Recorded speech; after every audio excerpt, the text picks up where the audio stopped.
أعوذ بالله من الشيطان الرجيم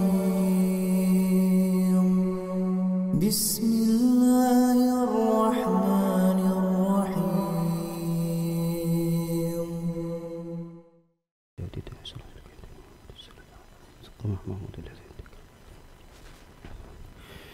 إن الحمد لله نحمده ونستعينه ونستغفره ونعوذ بالله من شرور أنفسنا ومن سيئات أعمالنا من يهده الله فلا مضل له ومن يضلل فلا هادي له وأشهد أن لا إله إلا الله وحده لا شريك له وأشهد أن محمدا عبده ورسوله لا نبي ولا رسول بعده يا أيها الذين آمنوا اتقوا الله حق تقاته ولا تموتن إلا وأنتم مسلمون يا أيها الناس اتقوا ربكم الذي خلقكم من نفس واحدة وخلق منها زوجها وبث منهما رجالا كثيرا ونساء واتقوا الله الذي تساءلون به والأرحام إن الله كان عليكم رقيبا يا أيها الذين آمنوا اتقوا الله وقولوا قولا سديدا يصلح لكم أعمالكم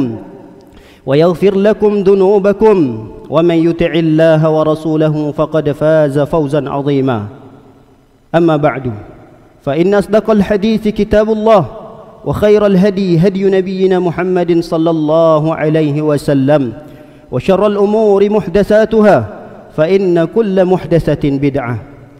Masyarul muslimin, jamaah salat Jumat yang semoga selalu dalam lindungan dan penjagaan Allah Subhanahu wa taala. Marilah di kesempatan yang baik ini kembali kita sama-sama mengingatkan agar selalu meningkatkan kualitas takwa kita kepada Allah Subhanahu wa taala, yaitu dengan mengerjakan segala apa yang diperintahkan oleh Allah dan meninggalkan segala bentuk larangannya.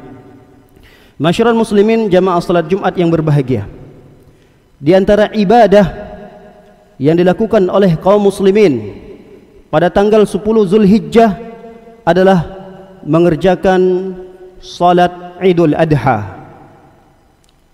Salat Idul Adha ada khilaf, ada silang pendapat di antara para ulama terkait hukum dari salat itu sendiri.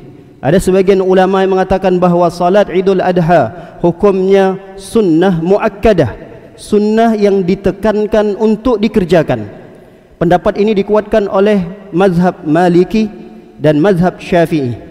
Ada sebagian ulama mengatakan salat Idul Adha hukumnya fardu ain, wajib bagi perorangan, baik itu laki-laki maupun perempuan. Dan mazhab ini dan pendapat ini dikuatkan oleh mazhab Abu Hanifah, yaitu Hanafi. Ada sebagian ulama lagi mengatakan bahawa salat Idul Adha hukumnya fardu kifayah, hukumnya wajib, tapi hanya sebahagian orang. Jika sudah dikerjakan oleh sebahagian orang atau sebahagian orang yang tinggal di suatu kampung, sebahagian yang tidak salat, maka yang tidak salat ini gugur dosa-dosa mereka. Pendapat ini dikuatkan oleh mazhab Hambali, Imam Ahmad bin Hanbal. Baik, pelaksanaannya kapan? Kata para ulama, waktu pelaksanaannya mulai dari terbitnya matahari. Kalau sekarang terbitnya matahari misal jam 6 pagi, maka tambah 10 menit atau 15 menit, maka inilah awal waktu permulaan bolehnya dikerjakan salat Idul Adha tersebut. Berakhir sampai zawalus syams, yaitu tergelincirnya matahari. Tergelincirnya matahari maksudnya adalah ketika masuk waktu salat zuhur. Namun waktu terbaik dalam pelaksanaan salat Idul Adha adalah di awal-awal jam 6.15, jam 6.30. Ini adalah waktu yang terbaik pengerjaan salat Idul Adha. Kenapa? Karena setelah selesai salat, mendengarkan khutbah, ada ibadah yang lain yang akan menanti kita, yaitu penyembelihan hewan kurban. Bagi mereka-mereka yang berkurban, dianjurkan untuk memakan makanan hewan kurbannya tersebut tatkala ia selesai menyembelihnya. Baik, para hadirin jamaah salat Jumat dimuliakan oleh Allah Subhanahu wa taala. Adapun tempat pelaksanaannya disunnahkan kata para ulama dikerjakan di musalla. Yang dimaksud dengan musalla di sini adalah tanah lapang yang biasa Rasul dan para sahabat mengerjakan salat Idul Fitri, salat Idul Adha dan salat jenazah di tanah lapang, namanya musalla. Di sana ada adab-adab, di sana ada sunnah-sunnah bagi mereka yang ingin mengerjakan salat Idul Adha ini. Adab yang pertama adalah mengakhirkan makan sebelum ia berangkat menuju lapangan menunaikan salat Idul Adha. Disunnahkan untuk tidak memakan apapun terlebih dahulu sampai nanti setelah selesai salat. Kalau seseorang itu pada tahun tersebut dia berkurban, maka disunnahkan dia memulai makanannya dengan hewan kurban yang dia sembelih jika memungkinkan. Jika tidak memungkinkan, maka disunnahkan untuk berbuka, kalau istilahnya dianggap berpuasa. Jadi makannya itu disunnahkan setelah selesai salat Idul Adha. Ini sunnah yang pertama, sebagaimana yang diriwayatkan oleh seorang sahabat mulia yang bernama Buraidah. Kana Nabi sallallahu alaihi wasallam la yakhruj yaumal fitri hatta la yakhruj yaumal fitri. Kata sahabat ini mengatakan Rasul sallam la yakhruj yaumal fitri hatta yat'am wa la yat'am yaumal adha hatta yusalli. Tidaklah Nabi sallallahu alaihi wasallam keluar di saat perayaan Idul Fitri, salat Idul Fitri, kecuali Rasul sallallahu alaihi wasallam makan dulu. Sebaliknya, tidaklah Rasul sallallahu alaihi wasallam memakan makanan apapun saat beliau keluar mengerjakan salat Idul Adha, kecuali setelah beliau selesai mengerjakan salat. Adab yang kedua atau sunnah yang kedua, tatayyub wal ightisal. Disunnahkan untuk mandi dan memakai wewangian. Mandi di sini adalah mandi sebagaimana seseorang mandi wajib, mandi besar, mengguyur seluruh tubuhnya dengan air. Hukum mandinya sunnah. Namun sunnah ini jangan sampai terlewatkan oleh kita dalam rangkaian-rangkaian ibadah salat Idul Adha yang akan kita kerjakan. Kapan pelaksanaan mandi tersebut? Waktunya sangat fleksibel kata para ulama. Boleh kita mandi sebelum kita salat subuh, atau kita mandi setelah kita mengerjakan salat subuh. Hal ini sebagaimana yang dilakukan oleh sahabat yang mulia yang bernama Abdullah bin Umar radhiyallahu taala anhuma, sebagaimana yang diriwayatkan oleh Nafi' muridnya. Kana Ibnu Umar radhiyallahu taala anhu yaghtasil yaumal fitri qabla an yaghduwa ilal musallah. Kata muridnya meriwayatkan, Ibnu Umar dan sahabat-sahabat yang lainnya biasanya mereka mandi terlebih dahulu sebelum mereka berangkat menuju musalla. Musalla di sini maksudnya adalah tanah lapang tadi.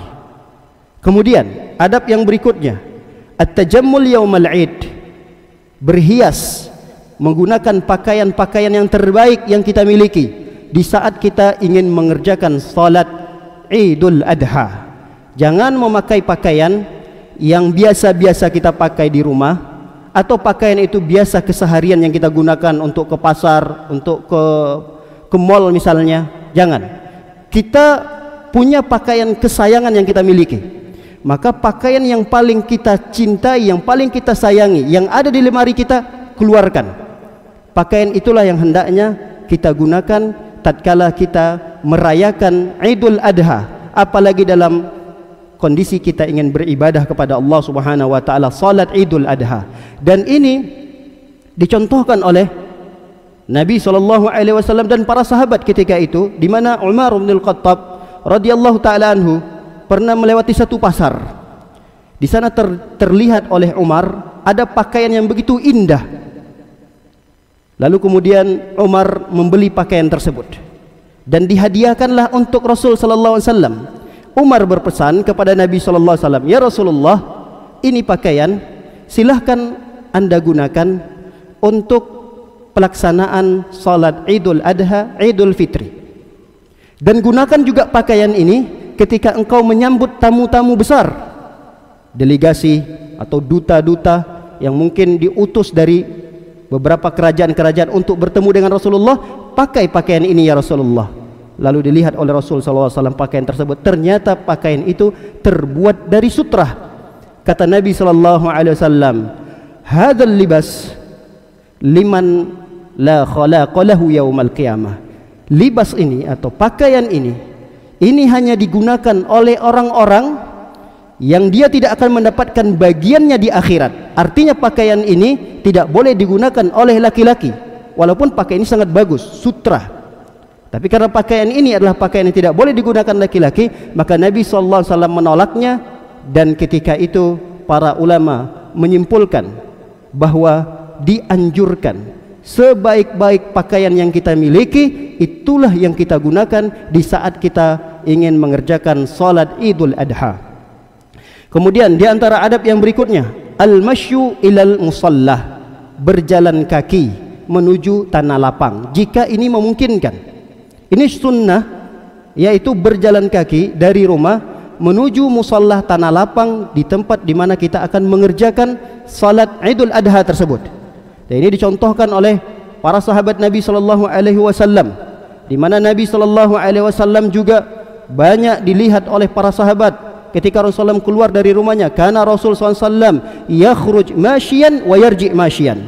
Nabi SAW keluar dari rumahnya ingin mengerjakan salat Idul Fitri, Idul Adha, dalam kondisi beliau berjalan kaki, dan beliau pulang pun dalam kondisi berjalan kaki. Di antara adab yang berikutnya adalah at-takbir, memperbanyak takbir. Sebagaimana sudah kita ketahui bahwa takbir atau takbiran kalau bahasa kita itu disunnahkan, dan takbiran itu terbagi kepada dua. Ada takbir mutlak, ada takbir muqayyad. Takbir muqayyad adalah ucapan takbir yang diikat oleh waktu-waktu tertentu, mulai dari hari Arafah sampai pada hari ke-13 dari Zulhijjah. Dimulai dari waktu salat subuh hari Arafah sampai salat asar di tanggal 13 Zulhijjah.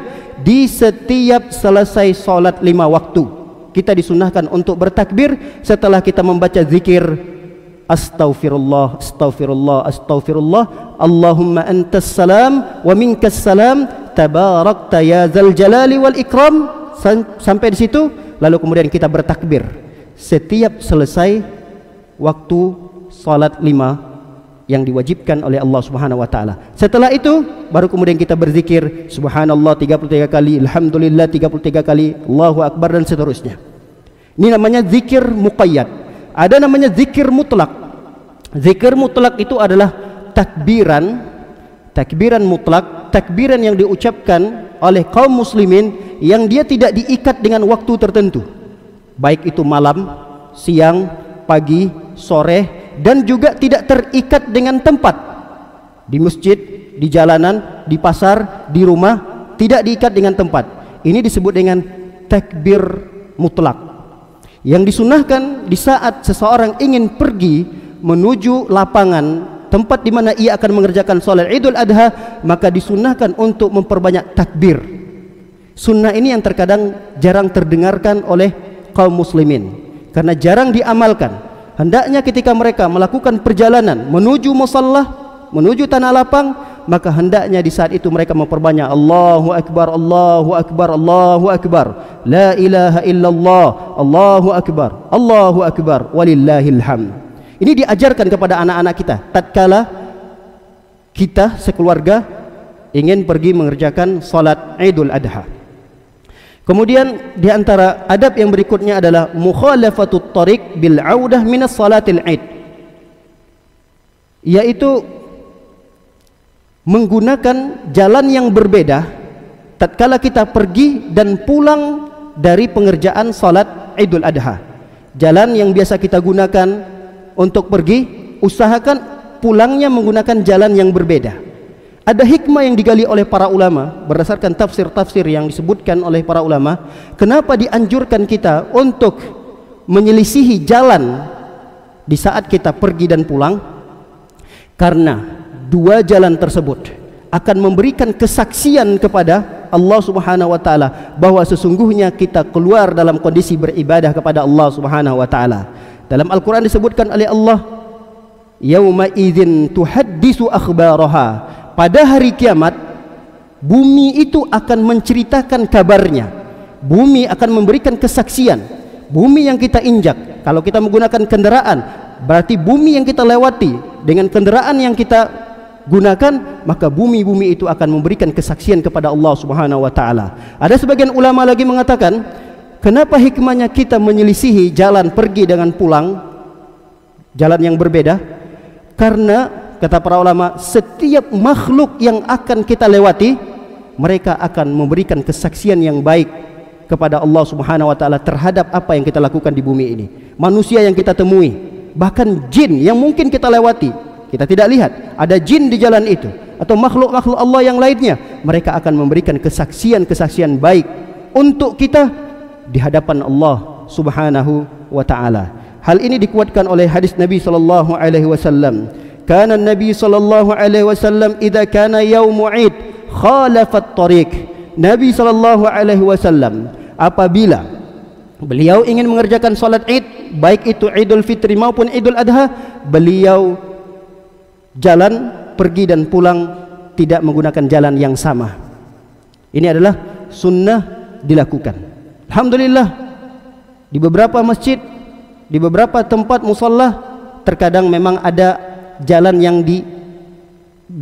diarahkan menggunakan jalan yang berbeda. Karena kalau jalan itu digunakan untuk pulang kadang macet, maka kadang ada petugas yang mengarahkan di jalan yang berbeda. Ini membantu sekali bagi kita untuk mengamalkan hadis ini. Maka di beberapa tempat itu kita bersyukur ketika kita diarahkan di jalan yang berbeda dari jalan pergi, kita bersyukur. Jangan kita menggerutu, karena setiap jalanan yang akan kita injak atau setiap jalan yang akan kita lalui dengan kendaraan kita, ketahuilah bahwa semua itu akan memberikan kesaksian-kesaksian yang baik untuk kita yang baru saja mengerjakan salat Idul Fitri atau salat Idul Adha. Kemudian di antara sunnah yang terakhir, ini bukan pembatasan, masih banyak sunnah-sunnah yang lain. Sunnah yang terakhir yang dilakukan di saat Idul Adha atau setelah selesai mengerjakan salat Idul Adha adalah mengucapkan selamat kepada teman-temannya yang lain. Selamat Idul Adha, atau kita dengan mengucapkan taqabbalallahu minna wa minkum, atau dengan ucapan ghafarallahu lana wa lakum. Ini ucapan-ucapan selamat. Ucapan-ucapan ini dulu tersebar luas di kalangan para sahabat. Walaupun memang tidak ada hadis anjuran seperti apa bacaan khususnya, tidak ada hadis sahih menjelaskan itu. Tapi para sahabat mengamalkan ini. Kadang mereka bertemu antara satu dengan yang lain, saling berjabat tangan, lalu mengucapkan selamat Idul Adha, selamat Idul Fitri, taqabbalallahu minna wa minkum. Kalau kita sekarang misalnya minal a'idin wal faizin, adalah ucapan-ucapan yang memang tidak ada batasannya, terserah ucapan apa saja, yang penting ada mengandung doa di dalam ucapan tersebut. Demikian khutbah yang singkat ini, semoga menjadi ilmu yang bermanfaat dan dapat kita amalkan dalam kehidupan kita sehari-hari. Dan beberapa waktu lagi insyaAllah kita akan menghadapi satu ibadah yang sangat agung, satu perayaan dalam Islam, yaitu Idul Adha. Mudah-mudahan kita diberikan kesehatan oleh Allah Subhanahu wa taala dan umur yang panjang. Mudah-mudahan dengan itu kita bisa selalu mentaati dan beribadah kepada Allah Subhanahu wa taala. Aqulu qauli hadza wa astaghfirullah li wa lakum min sa'iril muslimin min kulli dhanbin istaghfiru innahu huwal ghafurur rahim.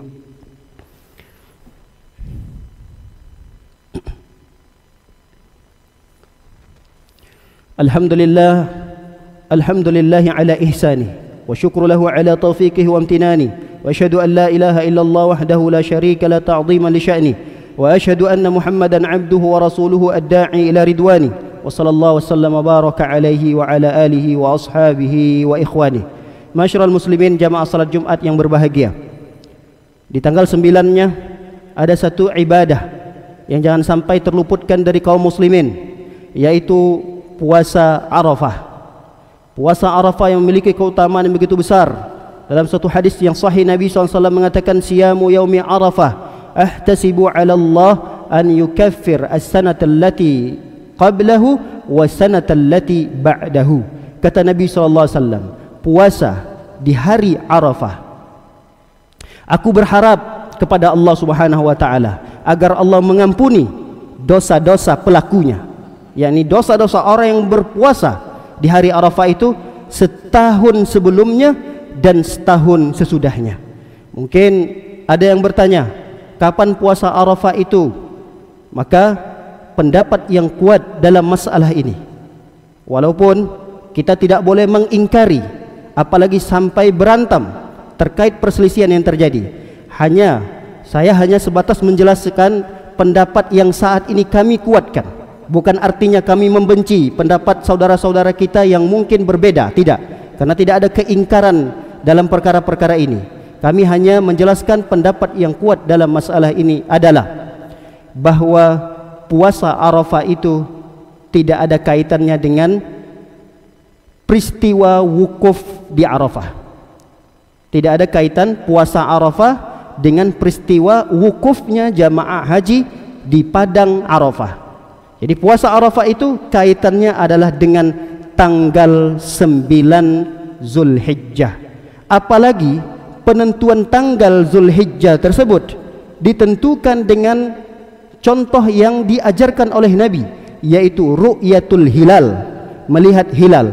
Ketika pemerintah sudah menetapkan 1 Syawal, 1 Ramadan, 1 Zulhijjah dengan penentuan yang sudah dicontohkan oleh Nabi, yaitu melihat hilal, maka kita sudah menyesuaikan ini dengan apa yang telah dicontohkan oleh Nabi SAW. Maka puasa Arafah yang terbaik yang dilakukan oleh kaum muslimin yang ada di Indonesia ini adalah di tanggal 9 Zulhijjah. Demikian, semoga bermanfaat apa yang kami ingatkan ini. Mudah-mudahan besok di tanggal 9 Zulhijjah kita bisa bersama-sama untuk menunaikan ibadah puasa ini. Mudah-mudahan dengan puasa tersebut Allah menerimanya dan mengampuni dosa kita 2 tahun, 1 tahun sebelumnya dan 1 tahun sesudahnya. Mari kita berselawat kepada Nabi SAW di hari Jumat ini, dan perbanyaklah selawat kepada Nabi SAW. Inna Allah wa malaikatahu yusalluna ala nabi ya ayyuhalladzina amanu sallu alaihi wa sallimu taslima. Allahumma salli ala Muhammad wa ala ali Muhammad kama sallaita ala Ibrahim wa ala ali Ibrahim innaka Hamidum Majid. Allahumma barik ala Muhammad wa ala ali Muhammad kama barakta ala Ibrahim wa ala ali Ibrahim innaka Hamidum Majid. Allahumma fir lil muslimina wal muslimat wal mu'minina wal mu'minat al-ahya'i minhum wal amwat birahmatika ya arhamar rahimin. Rabbana ighfir lana dhunubana wa liwalidina warhamhum kama rabbawna shighara wa li jami'il muslimina wal muslimat. Rabbana zalamna anfusana wa in lam taghfir lana wa tarhamna lanakunanna minal khasirin. Rabbana hab lana min azwajina wa dhurriyyatina qurrata a'yun waj'alna lil muttaqina imama.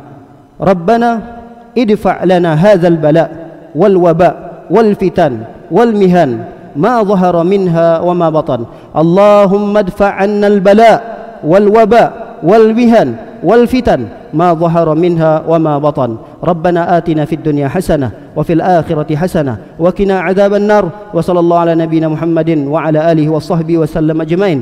Akhiru da'wana alhamdulillahi rabbil alamin.